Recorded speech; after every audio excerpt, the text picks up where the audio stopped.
Coba kasih Ada lihat Pak, ini dulu. kebetulan kita model jualannya seperti ini Pak.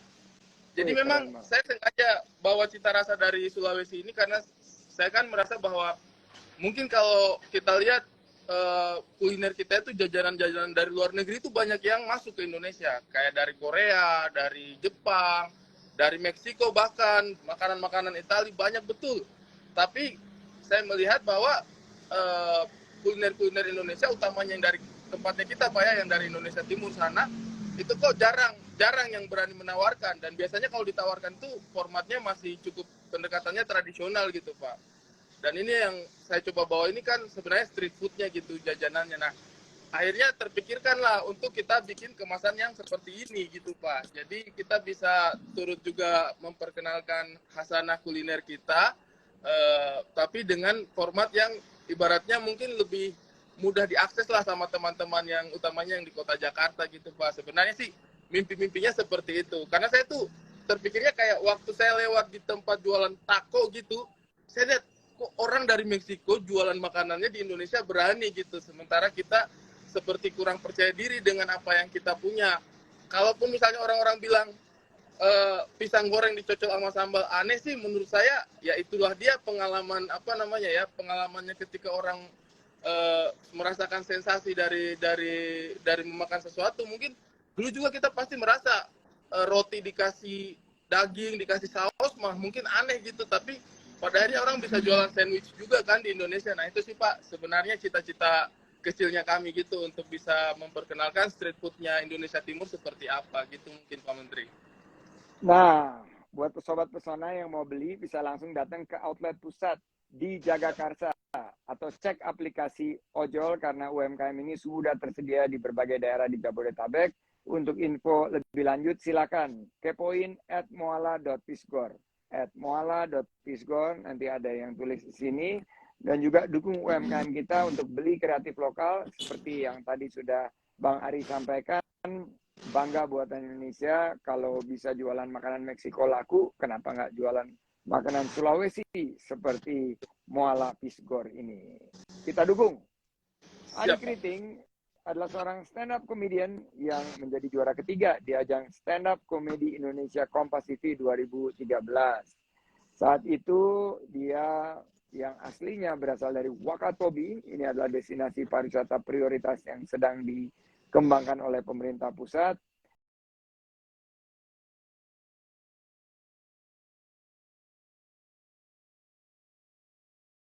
Debut pertamanya film Comic 8, dan saat ini sudah membintangi banyak film serta series.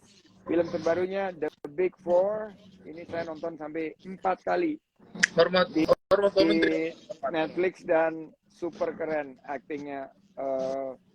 Saya sangat salut dengan Big Four karena kualitasnya dan nilai dari entertainmentnya itu luar biasa.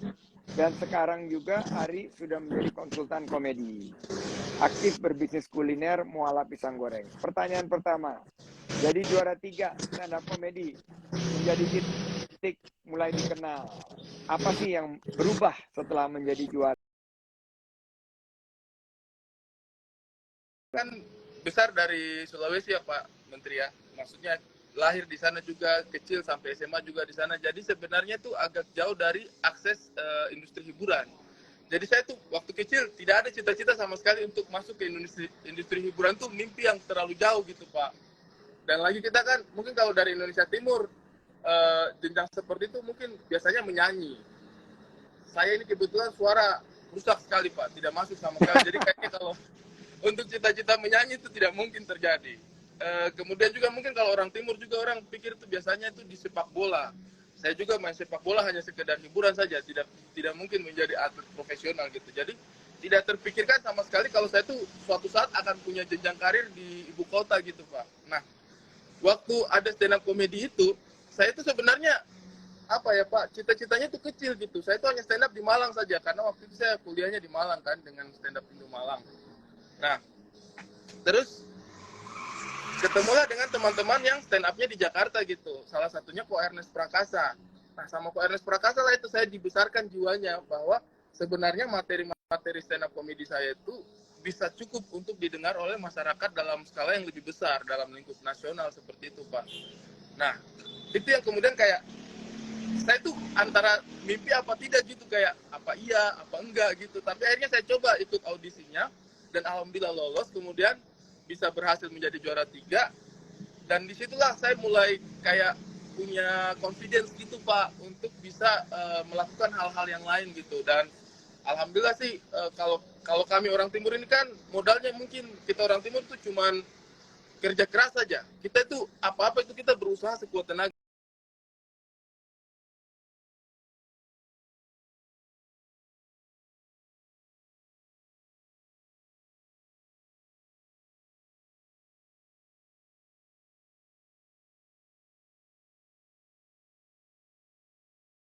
Jadi itu sih mungkin yang alhamdulillah sampai sejauh ini hanya satu itu saja sih Pak Menteri yang menjadi modalnya saya, ketika dapat kesempatan lakukan sebaik mungkin, itu sih mungkin Pak. Kemarin ini kan Tawa Dasawarsa dengan HHH Corp sudah tour. Perasaannya gimana nih setelah sekian lama pandemi ketemu langsung penonton dalam jumlah banyak?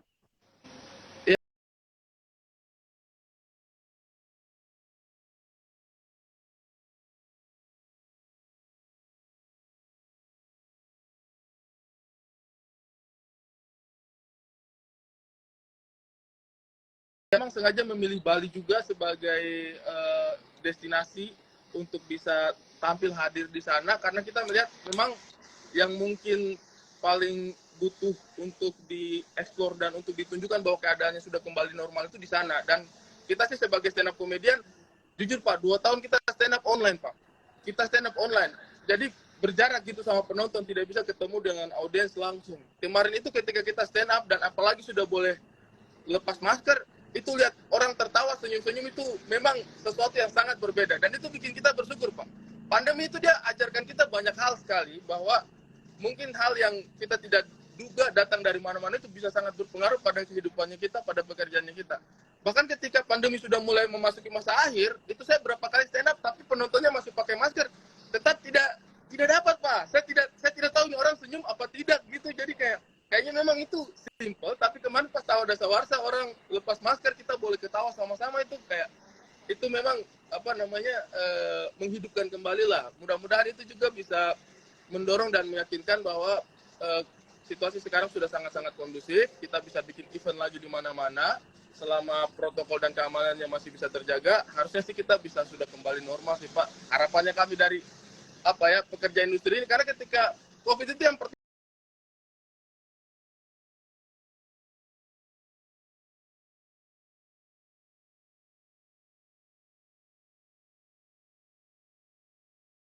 langsung dihentikan gitu semua aktivitasnya. Bikin aja nggak apa-apa. Selain menjadi stand up comedian kan udah mulai acting. Waktu itu bagaimana transisi dari stand up comedian terus mendalami seni peran? Kalau saya melihat sih sebenarnya mungkin ya Pak ya, menjadi komedian di atas panggung, seorang stand up comedian itu sebenarnya secara tidak langsung itu melakukan dasar-dasar dari acting. Karena kan ketika kita stand up, kami itu harus menjelaskan kepada situasinya kepada orang-orang gitu Pak. Ketika misalnya kita sedang memerankan ibu-ibu marahin sama anaknya di atas panggung, maka otomatis kita harus jadi ibu-ibu, kita harus jadi anak juga dalam waktu yang bersamaan. Jadi sebenarnya mungkin ketika stand up itu kita mempraktekkan secara tidak langsung dasar-dasar dari acting. Nah, saya melihat juga bahwa kalau di luar negeri banyak banget stand up comedian yang kemudian memang berkiprah juga di jalur keaktoran gitu, kayak Robin Williams mungkin.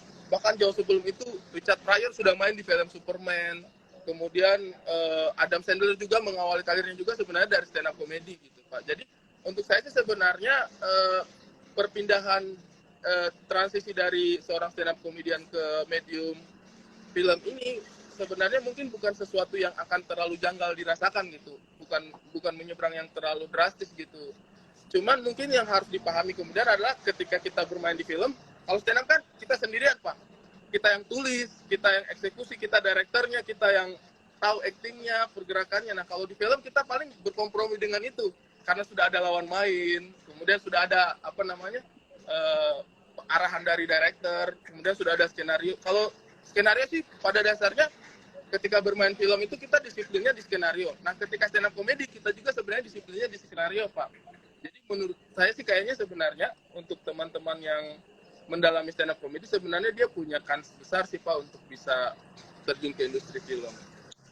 Nah, Big Four ini sempat nomor 1 di Netflix dan saya super bangga sebagai bagian dari pemerintah pusat melihat film Indonesia yang digarap dengan kualitas dunia dan ada seorang yang memerankan Jenggo. Saya masih ingat Jenggo ini sebuah tokoh yang cukup unik karena dia punya keahlian khusus, tapi pasti ada tantangannya. Tantangannya itu seperti apa memerankan Jenggo? Kalau saya waktu perankan Jenggo itu, Pak, jujur saja saya deg-degan sekali. Karena secara production value kan juga dia mungkin salah satu film yang paling mahal yang pernah saya ikut bermain di dalamnya gitu. Kemudian pengerjaannya juga begitu serius dan juga kita bekerja sama dengan kalau dulu kan mungkin kita bikinnya dengan PH dalam negeri gitu, Pak ya. Tapi ini kita ada kolaborasi dari luar juga, jadi kayak untuk saya sih sebenarnya tekanannya cukup tinggi pada waktu itu, Pak. Di Big Four itu kan sebenarnya orang-orang melihat eksekusinya kita itu mendekati Hollywood, tapi sebenarnya yang coba kita bangun itu adalah rasa Indonesia. Jadi kalau direkturnya itu mengarahkan bahwa kita tidak perlu mengejar bagaimana kita filmnya seperti Hollywood, attitude-nya kita, tapi justru kita mencoba menampilkan keindonesiaannya kita sendiri gitu. Nah itu yang akhirnya kita coba pahami gitu. Jadi makanya elemen-elemennya sebenarnya kan orang melihat, wah ini Big Four ini skalanya kayak Hollywood. Tapi kalau kita lihat elemen-elemennya kan sebenarnya ada nasi Padang, kemudian juga wisata-wisata pantainya yang menggambarkan Indonesia secara keseluruhan sebenarnya. Jadi setelah di briefing bahwa sebenarnya pendekatannya harus Indonesia sekali, saya jadi lebih lega gitu. Dan diminta pula latar belakang karakternya saya yang Indonesia Timur jangan dilepas. Nah jadi akhirnya saya coba mendalami karakter itu saja gitu, mencoba mengawinkan antara sisinya saya dalam kehidupan asli dengan kebutuhan karakter Jenggo yang harus dibangun. Cuma memang sih kalau saya merasa sih ada hal-hal yang memang untuk pendalaman juga. Saya misalnya menjadi seorang sniper kan saya seumur-umur nggak pernah jadi sniper ya Pak ya. Jadi iya itu saya harus latihan juga itu. Tapi untuk penjiwaan sih yang bikin saya agak memudahkan sih karena waktu itu kita dimintanya untuk jangan sampai kita menjadi orang asing. Kita menjadi diri kita aja sendiri.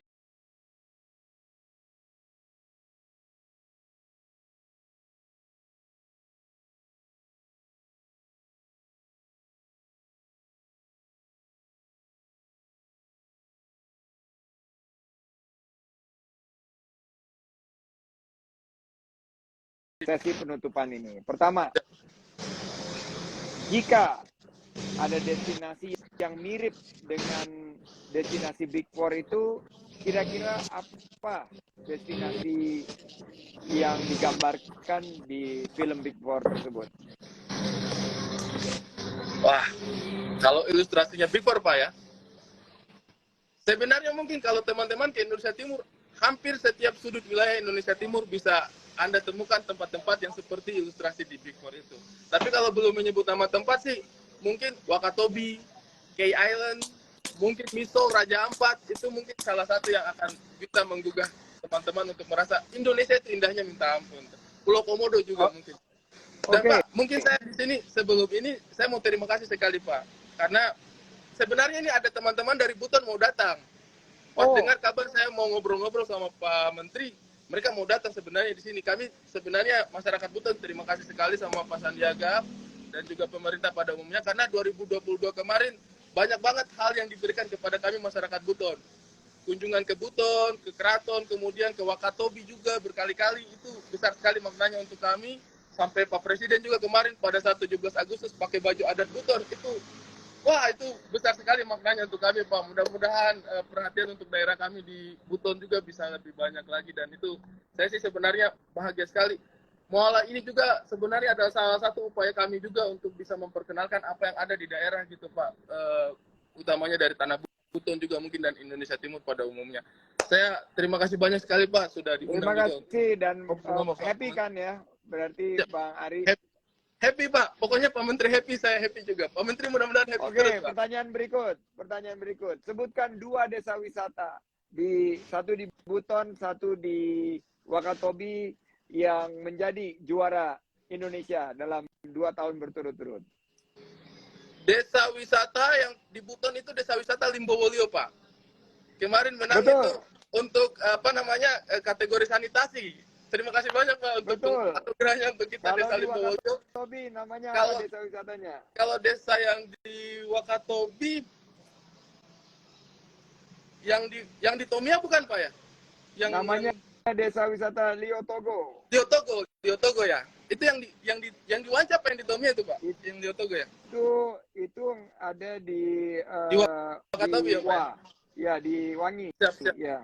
Iya, di Wance Pak. Terima kasih Pak, itu besar sekali untuk kami itu. Lihat Togo sama apa Limbowolio bisa dibantu untuk. Oke, jika ada 3 kota untuk stand up comedy yang pas di Indonesia Timur, kota apa saja?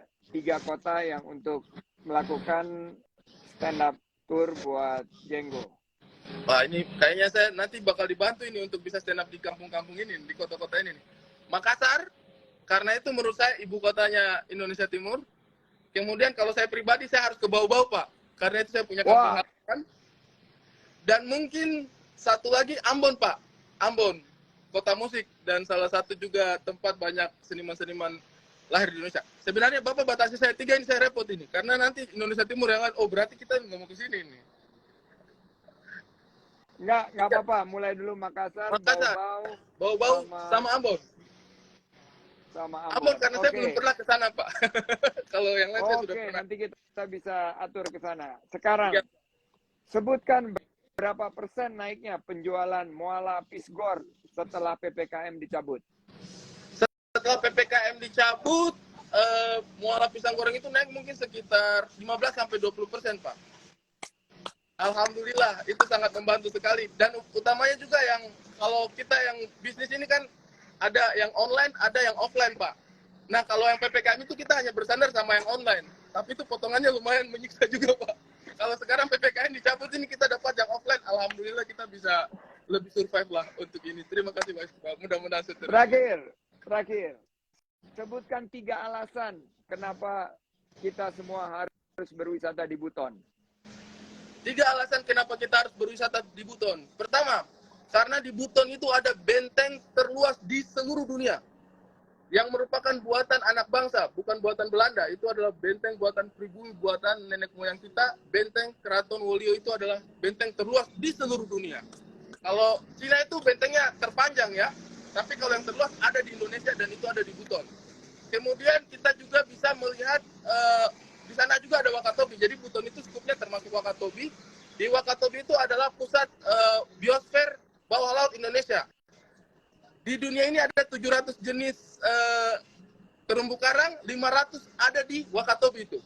Jadi kita tidak usah keliling dunia, yang terbaik ada di kita punya tanah. Kemudian di Buton juga itu, menurut saya adalah cikal bakal salah satu kerajaan Nusantara yang terkuat. Karena kita sebenarnya itu Pak menyimpan sejarah bahwa tanah Buton itu tidak pernah dijajah oleh Belanda sebenarnya.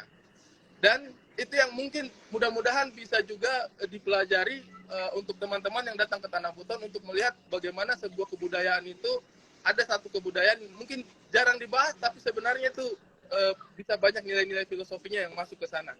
Di sana juga Islamnya kuat Pak untuk apa kayak martabat 7 dan lain sebagainya itu menarik banget sebenarnya. Jadi kalau ada yang mau wisata di sana tidak hanya wisata alam, tidak hanya wisata sejarah, tapi juga sebenarnya bisa dapat wisata religi juga Pak kalau menurut saya. Betul sekali. Dan di benteng tersebut kita akan belajar bahwa demokrasi di Indonesia pertama dimulai di Buton. Betul. Karena pemilihan raja di sana bukan berdasarkan keturunan, bukan berdasarkan darah, tapi berdasarkan pemilihan yang melalui proses yang sangat luar biasa. Dan kita harus berterima kasih kepada Buton yang telah menginspirasi bagaimana kita berdemokrasi. Saya ucapkan terima kasih kepada Mas Ari, dan mungkin satu line terakhir, satu line komedi terakhir sebelum kita menutup nih. Wah, satu line terakhir ya. Oke. Kalau saya sih merasa bahwa mungkin Indonesia harus banyak memberikan pembangunan. Nah ini Pak, mohon maaf ini Pak. Saya ini komedi-komedi tapi sebenarnya arah-arahnya masih ke situ-situ juga. Untuk saya pribadi sih sebenarnya harus banyak pembangunan yang dilakukan di Indonesia Timur untuk menunjang pariwisata. Banyak yang harus dilakukan. Karena selama ini saya melihat seringkali pariwisata Indonesia Timur itu yang dimajukan itu adalah pantainya. Yang dimajukan itu adalah wisata alamnya, pemandangan-pemandangannya. Saya merasa bahwa itu kan sebenarnya bukan karya kita manusia ya, tapi itu kan sebenarnya adalah pembangunan yang dilakukan oleh Tuhan gitu. Jadi sebenarnya kita manusia harus memberikan lebih banyak lagi. Tidak boleh kita hanya terima bahwa wisata di Indonesia Timur seperti itu. Dan bahayanya lagi Pak, kadang-kadang saking sedikitnya pembangunan, ada pembangunan sedikit itu dipakai wisata Pak. Di sana itu setiap ada jalan baru, dan itu baru kejadian minggu-minggu terakhir ini di Bau-Bau, di Buton juga. Setiap ada pembangunan jalan baru, semua orang wisatanya ke jalan baru Pak. Hanya untuk melihat aspal di jalanan. Itu kenyataan Pak. Mudah-mudahan ini bisa memberikan gambaran kepada pemerintah, kita butuh sekali pembangunan untuk sama-sama memajukan Indonesia Timur. Dan aspal terbaik di dunia adalah aspal dari Buton. Terima kasih.